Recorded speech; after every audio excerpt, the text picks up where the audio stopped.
If you are a health coach or a wellness professional currently, or you would like to become one so that you can build a profitable, sustainable business that replaces your 9-to-5, then there are a few myths that I want you to be wary of, because if you fall prey to them, then it's going to make it really hard for you to achieve the success that you desire.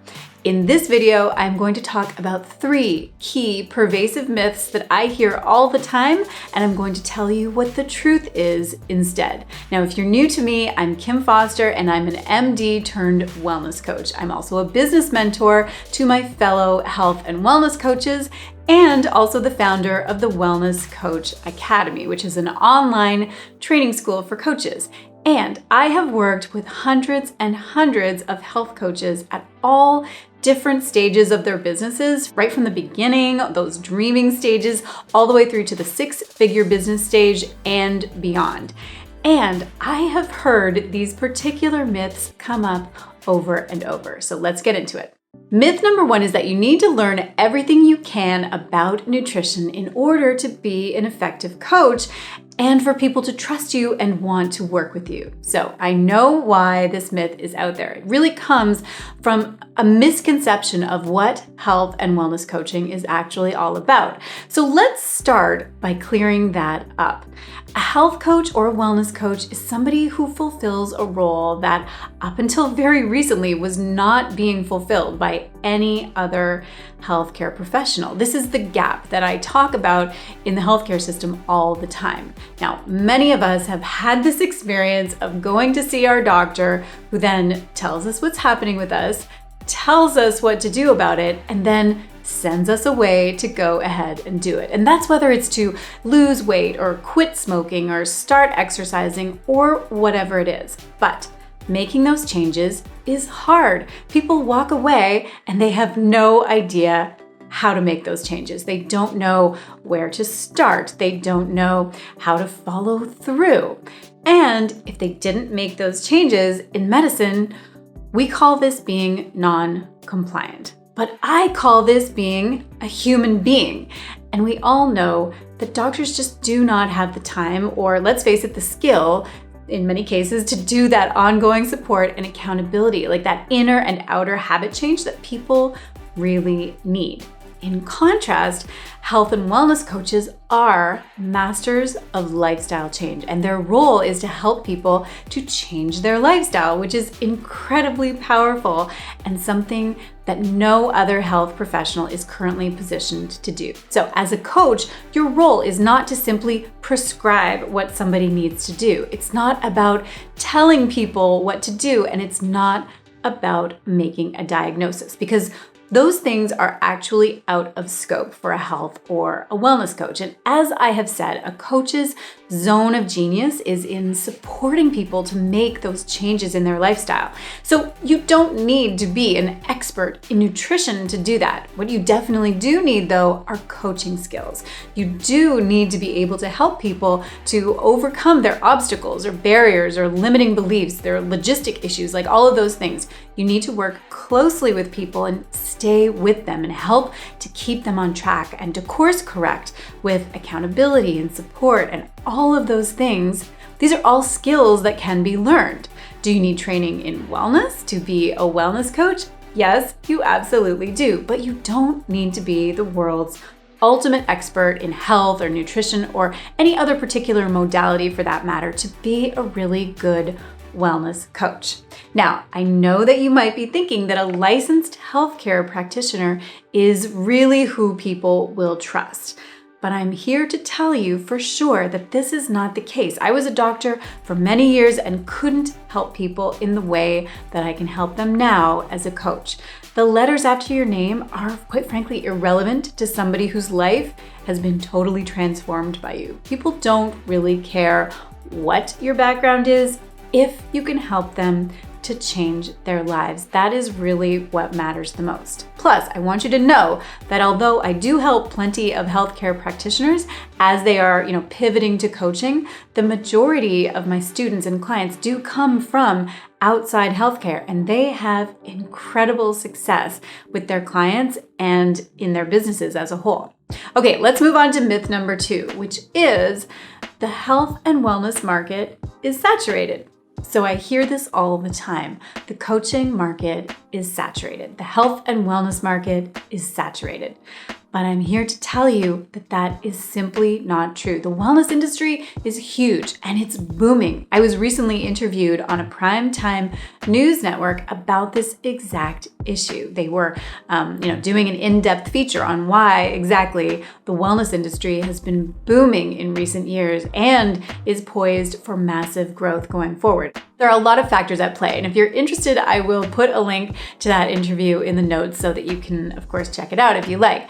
But in the face of a booming wellness market and more attention than ever before on wellness, this myth persists, and I actually know where this is coming from too. Now, for one thing, when you are inside an industry, it's really easy to have the belief that everyone is in that industry. It feels like you can't swing a dead cat without running into another wellness professional. But remember that you're in a bubble. You're consuming wellness content. So your social media algorithms are feeding you a whole lot more of that. And you are seeing all kinds of other coaches, and you probably feel like they're competitors. So you think, oh my God, everyone is already doing this. I am so late to the party. But let me assure you, you're not. You are light years ahead of the general population in terms of just your awareness of wellness issues. And trust me, there are so many people that you could help. Truly, if there were enough wellness coaches and health professionals, would we be seeing the stats that we are seeing about those rising rates of diabetes and obesity and heart disease and so many other chronic diseases? No, we wouldn't. So obviously there is just a ton of need out there, and it's a rapidly growing industry. So now is the absolute perfect time to get into this industry if you haven't already jumped in. But there is another factor, I think, that is contributing to this myth that the marketplace is saturated. And it actually brings me to the third myth that I wanted to talk to you about. Now, this story about the oversaturation of the market, it's also coming from the health coaches out there who are unfortunately trying to build their businesses using a lot of outdated approaches, and they're just not having a lot of success. To them, the logical explanation is that the market is saturated, and that's why they can't achieve success.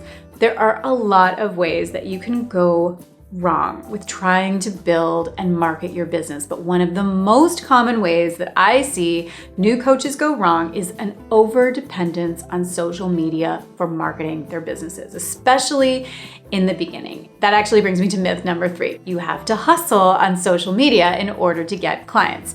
So I had a client who came to me after attending one of the big health coach training programs that you have probably heard of. And she was, of course, struggling to get clients, as so many people who come from this particular program do.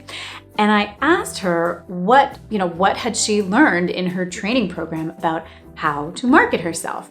And so she said to me, well, I learned hardly anything. They told me just to post on Instagram every day and then engage with people in the comments, and that eventually people would just kind of start showing up and wanting to work with me. That never happened, and now I have absolutely no idea what to do, is what she said. And truly, I had to bite my tongue, because showing up on social media, it's just not a marketing strategy. When I was learning to build my own business, I did a lot of advanced training in marketing. I mean, I was kind of stubborn for a while, and at first I tried to DIY it, but I quickly realized that I just did not know what I was doing. So I learned a lot, and I invested a lot in myself and in my business. And I put together a proper marketing strategy and game plan. And that is what I teach all of my own clients now and students. And it's why they have the success that they do. But there is this prevailing attitude out there that it's really hard to get clients, and nobody wants to invest in health coaching, and the market is oversaturated because the vast majority of health coaches have been trained with this incredibly weak and thin approach. Just show up, be visible, and people are just going to start wanting to work with you. In fact, this is actually the story that I hear all the time from my clients who came from, many of these like big training programs. And it is nonsense, to be quite frank. It's really hard work growing a big following on social media, and even harder to connect with people to the degree that they will actually trust you and want to work with you if that is the only place that they are engaging with you. Social media can be helpful as a part of your overall marketing strategy, but it's not necessary. And even if you do use it, it's really only one piece of the puzzle. And let's face it, not everybody loves social media. Social media is a tool that can fit into your strategy, but it's just not a requirement. Now, I certainly have had some clients who have had great success promoting their businesses on social media, but the truth is, unless you're already starting off with a large following on social media, it's going to take some time to build an audience. As I say, it takes a lot of hustle and it takes a lot of effort. And when you're right at the beginning, you probably don't have a team or somebody who can help you with all of that effort. So it's just you, and that is exhausting. And quite honestly, that's the slow way to grow your business. There are definitely other ways, and quite frankly, better ways, especially when you're just starting out, like I said. So this particular myth that social media is the only way to market and what you have to do is just get on social media, it's just that, it's a myth. Now, you might be thinking, yes, but social media is free. Surely that is where I should be focusing all of my efforts. That's what I see everybody else doing. To which I say, sure, you do see all the people on social media, but can you be sure that they actually have successful businesses? Because I can tell you that there are a lot of people who have huge followings, and it looks from the outside that they are super successful, but they are not making any money inside their businesses. And of course, the flip side is true too. There are a lot of people who you don't see on social media. They are happily running very profitable businesses, totally independent of social media and using other marketing methods altogether. So I know it feels like it's the obvious thing to do is to market on social because it's totally free, but as I often say, things can be free and also have a cost. And the cost to you is your time, your effort, your confidence, and your stamina. There's a very significant risk that trying to hustle your way to success just using social media is going to result in a lot of frustration for you, and you might just end up giving up altogether. And that would be a shame, because who is helped then? So let's take just a look back at those 3 myths again and what the truth is. So the first myth is that you need to be an expert in health and nutrition in order to be successful. The truth is that you are not occupying an expert role as a coach, because you're not just simply telling people what to do like from on high. Your role is to coach them, and you don't need to be a subject matter expert to do that. The second myth is that the wellness market is saturated. The truth is that it's nowhere near the saturation point. There is plenty of opportunity and the market is absolutely booming. So please don't let this myth be a reason that you take yourself out of the game. The third myth is that you need to start marketing your business by showing up on social media and, hustling for visibility, and that people will eventually start to want to work with you. The truth is that yes, this might actually work eventually, but it will most likely be a long road, a hard road, a frustrating road, and there are actually better and quicker ways of getting clients when you are first starting out, before you have a team that can help you with all of that, social media hustle and visibility. Now, if you are on board with me and you are not going to be held back by these myths anymore, and you might be thinking, okay, Kim, so I'm all in. What's next? Well, if you are like most of my clients, you are probably also thinking, I need some more clients. And I hear you saying that social media just isn't the way to start, but what is the way? And if that is the question that's in your mind, then I want you to grab my free checklist called 12 Ways to Get New Health Coaching Clients. So in this guide, I give you 12 different marketing tactics that you can take. And that's even if you are absolutely brand new to business and none of them have anything to do with social media. So I will put the link in the show notes and also in the description box below so that you can just click that link and download the PDF. Okay, that brings us to the end of this episode, and now I would love to hear from you. Which one of these myths did you believe before this episode, and how was it holding you back? Or maybe you caught yourself buying into all three of them. Just go ahead and comment below. All right, that is a wrap. Thank you so much for being here and tuning in. As always, have an amazing week, and I will see you again very soon.